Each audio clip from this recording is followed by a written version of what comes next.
नमस्कार दोस्तों, मैं शिवरतन पांडे आपका पुनः स्वागत करता हूं महर्षि पाराशर एस्ट्रो ज्योतिष में। दोस्तों, हमारा जो डिस्कशन है वृषभ लग्न है, वही जो हमारा चैप्टर चल रहा है और राहु के विषय में हम डिस्कशन कर रहे हैं। राहु हमारा कहाँ पर विराजमान है?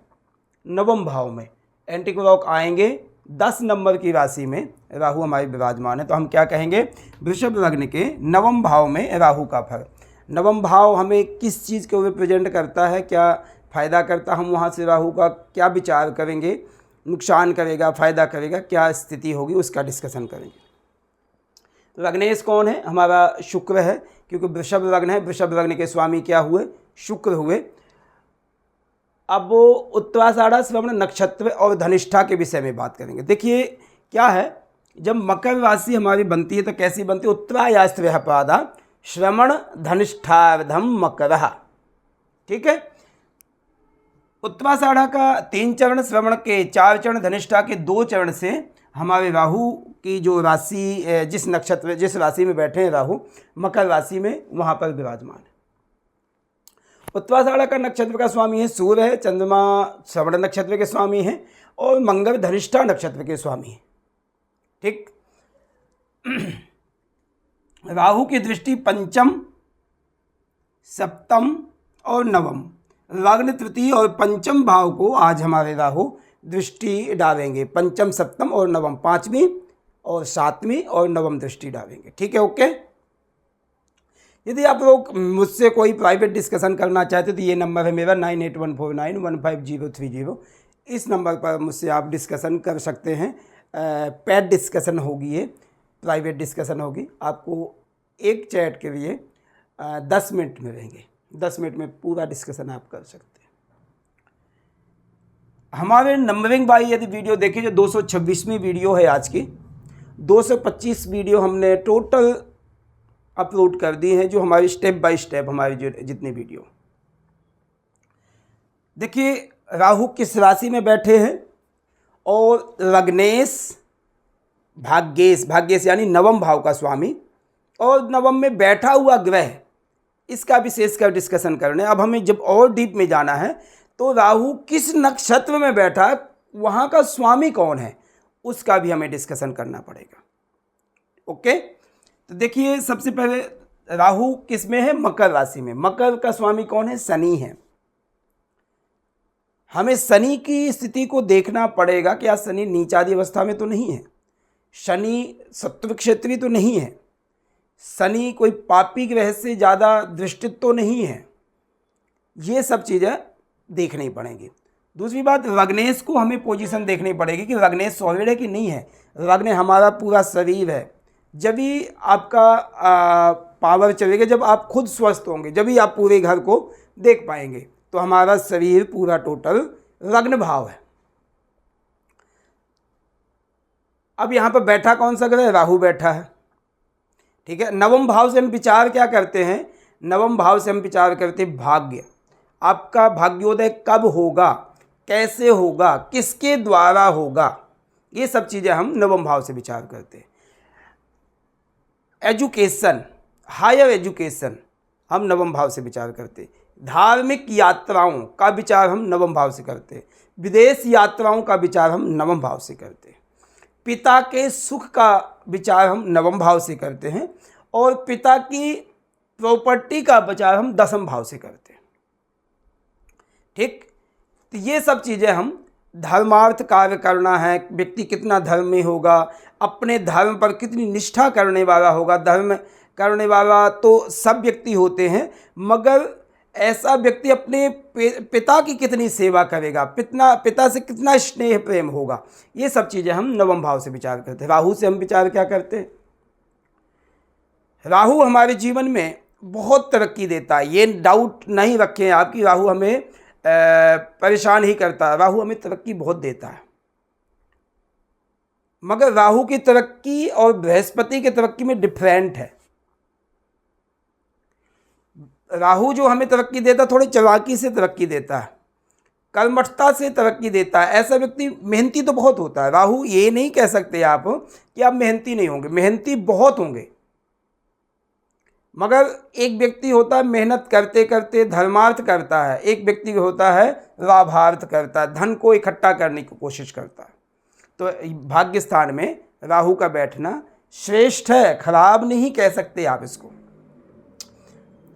राहु और शनि अच्छे मित्र हैं, संबंध अच्छे हैं, दोनों का स्वभाव एक जैसे है, दोनों को बिजनेस करना आता है, दोनों को धन कमाना आता है, दोनों को भाग्य बढ़ाना आता है। ऐसा कुछ नहीं है कि नहीं बढ़ेगा। नवम भाव में यदि राहु बैठा है, ये सत्यता होगी कि आपका रेड भाग जगेगा, मगर जब जगेगा तो पूरा बचपन का जो दुख होगा, आपको बचपन का जो कष्ट होगा, सारा चेंज हो जाएगा, आप सब भूल जाओगे। राहु में एक कमी है, राहु हमें अहमियत, अभिमान बहुत जल्दी करता है। ऐसा व्यक्ति नीचे झुकने को तैयार नहीं होता। राहु बलवान ग्रह, राहु यहाँ पर बलवान है, मगर ऐसा व्यक्ति थोड़ा झुकना यदि सीख ले तो उठ तो जाता है। राहु उठाता तो बहुत जल्दी है, मगर नीचे डाउन भी बहुत जल्दी करा देता है। यदि झुकना व्यक्ति सीख लेगा तो डाउन नहीं आएगा, डाउनफॉल नहीं आएगा कि मतलब आपने 2 साल में 50 लाख रुपए कमा लिया और अगले 2-2.5 साल में लॉस कर लिया। तो ये राहु को आता है, राहु का ये स्वभाव है। मगर यदि उसमें थोड़ा सा अहमियत, बलवान, अपने को अभिमान ना समझे तो ऐसे व्यक्ति का धन एकत्रित रहता है। यहाँ पर राहु व्यक्ति को धनवान के साथ साथ गौरवशाली अपने को समझने लग जाता है। जब गौरवशाली समझने लग जाता है तो अपने पिता, बड़ों का आदर करना व्यक्ति को भूल जाता है, क्योंकि अहमियत हो जाती है ना, व्यक्ति को अभिमान हो जाता है कि मैंने ही किया है। एक और पॉइंट ऑफ व्यू आप बात का ध्यान देना, पिता का धन कमाया हुआ ज़्यादातर बुध, शुक्र, शनि, बृहस्पति आदि ये ग्रह पिता के धन को उपयोग करवाते हैं। शनि अपने बलबूते से या राहु अपने बलबूते से धन ज़्यादा कमाता है व्यक्ति। ऐसा व्यक्ति 36 के बाद 42 के बाद 48, ऐसे व्यक्ति का भाग्य ज़्यादातर 36 से स्टार्ट हो जाता है, 42 से जगने लग जाता है और 48 में चरम सीमा पर होता है। और यदि अच्छी प्रकार से अपने पिता की सेवा की, पिता की इज्जत मान सम्मान की, तो वो लॉन्ग टाइम तक रहेगा नहीं।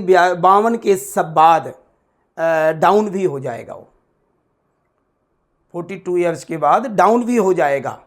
ऐसा नहीं कि आप कह सकते हैं ऐसे व्यक्ति का बुढ़ापा बहुत अच्छा निकलेगा। हाँ, 2 चीज़ ऐसे में होगा कि एक तो राहु धन कमाने की तकनीक हमें देता है, मगर उस धन को कैसा कमाया है, यदि अच्छी प्रकार से कमाया है, धार्मिक कमाया है, परोपकार करके कमाया है और अपने बलबूते से कमाया, किसी का खोया नहीं है, पकड़ा नहीं, खींचा नहीं है, तो आपका धन लॉन्ग टाइम तक चलेगा। नहीं, वो 42 के बाद डाउन आ जाएगा।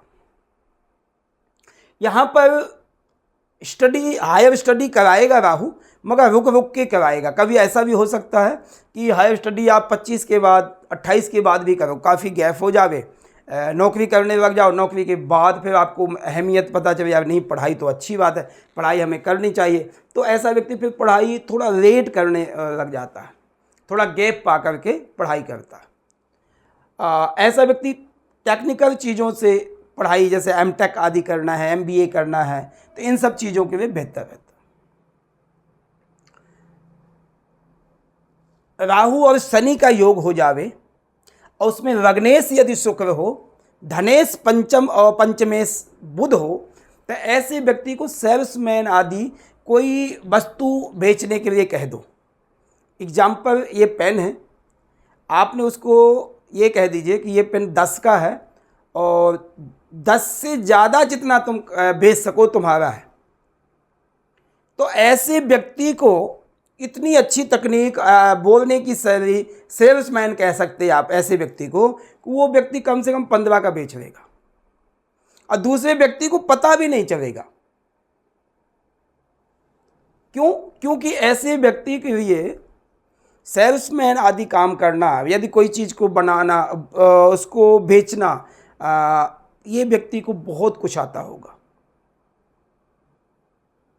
तो इसलिए ऐसे व्यक्ति को ज़्यादातर, वैसे लग्न जो है स्थिर है, मगर भाग्य का स्वामी जो है शनि है और भाग्य में चर राशि बैठी है, तो मैं आपको ये कहूँगा कि ऐसे व्यक्ति को स्थिरता कम, घूमने फिरने का बिजनेस, घूमने फिरने का काम ज़्यादा कामयाब होगा।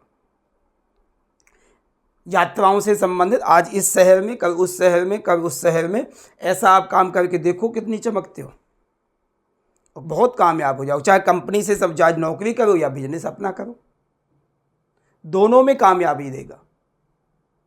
शनि और राहु का संबंध क्या है? लोहे से संबंध है, ट्रांसपोर्ट से संबंध है, विदेश की यात्राओं से संबंध है।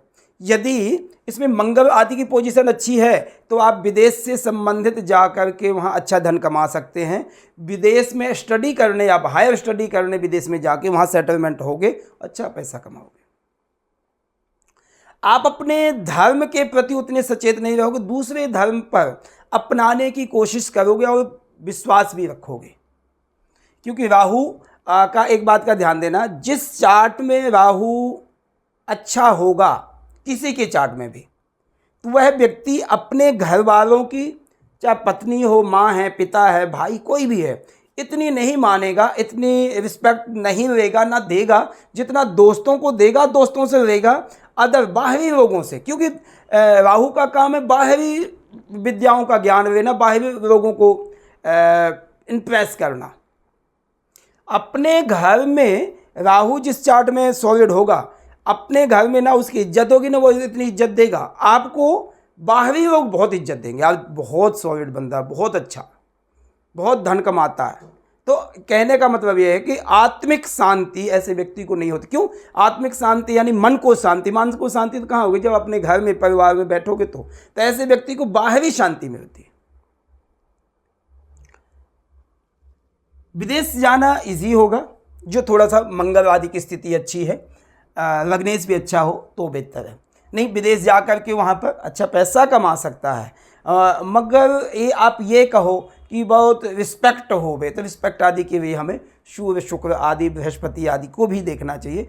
राहु हमें दूर की रिस्पेक्ट कराता है, पर्सनल अंदर की, पास की रिस्पेक्ट नहीं कराता।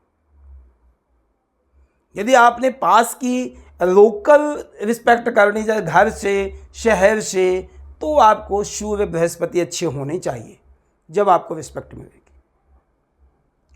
राहु की पंचम दृष्टि लग्न भाव को बहुत अच्छा करेगी, आपको हेल्थफुल, पावरफुल, एनर्जिक, ये सब चीज़ें प्रदान करेगी। मगर एक बात का ध्यान देना, झूठा भी बुलवाएगी। झूठा बोलने में ऐसा व्यक्ति बड़ा शातिर होगा और अपना काम निकालने में ही काफ़ी शातिर होगा, ये सत्यता है। राहु की दृष्टि सप्तम होगी, तृतीय भाव की होगी दृष्टि, जो आपको रिप्रेजेंट करती भाई बहन आदि का, सुहृद संबंधी मित्रों का, संघर्ष का, परिश्रम का, पराक्रम का, इन सब चीज़ों में आपको परिश्रम काफ़ी करना पड़ेगा। और तृतीय भाव को यदि राहु दृष्टि डालेगा तो थोड़ा अपने भाई बहनों आदि से, माता पिता नहीं, भाई बहनों आदि से, जो बचपन के मित्र आदि, तो ऐसे व्यक्ति को थोड़ा सा राहु उतना स्नेही प्रेमी, बहुत ज़्यादा आंतरिक नहीं होगा, बाह्य प्रेमी होगा। राहु का नवम दृष्टि पंचम भाव की अति श्रेष्ठ दृष्टि है। राहु और बुध अच्छे मित्र हैं। नवम दृष्टि केंद्र में बैठ के, त्रिकोण में बैठ के त्रिकोण की दृष्टि डाल रहा है। और पंचम भाव से हम क्या, लॉटरी सिस्टम, शेयर मार्केट आदि का विचार करते हैं, तो राहु को ये सब भाव अच्छे लगते हैं, फायदा करते हैं। यदि बुध इसमें अच्छे त्रिकोण में बैठा है, केंद्र में बैठा है, मित्र क्षेत्र में बैठा है, तो ऐसे व्यक्ति को लॉटरी आदि का सिस्टम, लक्की ड्रा सिस्टम कोई है, इन सब चीज़ों में इन्वेस्ट करना चाहिए। ऐसे व्यक्ति को अचानक धन मिलना योग बनता है। उसमें भी यदि शनि की अच्छी पोजीशन है, शनि की दशा अंतर्दशा में, राहु की दशा अंतर्दशा में, बुध की दशा अंतर्दशा में, लग्नेश की दशा अंतर्दशा प्रत्यंतर्दशा में, ये आपको फायदा करेगा, ये आपको बेनिफिट देगा। तो लॉटरी सिस्टम, शेयर मार्केट आदि में आप सिस्टम में आप अपलोड हो सकते हैं, मतलब काम कर सकते हैं। राहु यदि उत्तराषाढ़ नक्षत्र में तो सूर्य वहाँ के स्वामी होंगे। राहु का कार्य क्या है, जिस नक्षत्र में जिस राशि में बैठे उसी के भाव के मुताबिक यदि चल पड़े तो ऐसे व्यक्ति के जीवन बहुत फलीभूत है। राहु सूर्य के नक्षत्र में बैठे सुख साधनों में वृद्धि करने के लिए सूर्य वहाँ पर पावर होना चाहिए तो अच्छा रहेगा, आपके भाग्य को बढ़ावा देगा, आपके कर्म में कर्मठता में इज्जत मान मिलेगा। राहु हमें इज्जत मान नहीं देता है, राहु हमें धन ऐश्वर्य इकट्ठा कर सकता है, इज्जत मान तो हमें सूर्य ही देगा, बृहस्पति ही देगा। तो सूर्य के नक्षत्र में करके ऐसा आप कह सकते हैं कि हाँ आपने धन तो कमाया है मगर थोड़ी बहुत इज्जत भी कमाई है, रिस्पेक्ट भी कमाई है। चंद्रमा की यदि नक्षत्र में होगा तो आत्मिक शांति के लिए चंद्रमा काफ़ी पावरफुल होगा, मगर चंद्रमा नीचादी अवस्था में ना हो, तृतीय में हो, उच्च लग्न में बैठ करके यदि बैठा है तो काफ़ी रिस्पेक्टफुल, काफ़ी पीस ऑफ माइंड रहेगा। धनिष्ठा नक्षत्र में यदि मंगल है, राहु है मंगल के नक्षत्र में, तो सप्तम और द्वादश भाव में, तो ये आप यह कह सकते हैं कि यदि धनिष्ठा नक्षत्र में राहु है तो आप विदेश से संबंधित यात्राओं के लिए पावरफुल है। क्यों? क्योंकि सप्तम से भी विचार हम करते, विदेश का और द्वादश का भी विचार करते, नवम का भी विचार करते, तीनों भावों में एक योग बन गया। राहु बैठा है, दोनों का स्वामी है, उस नक्षत्र में बैठा है।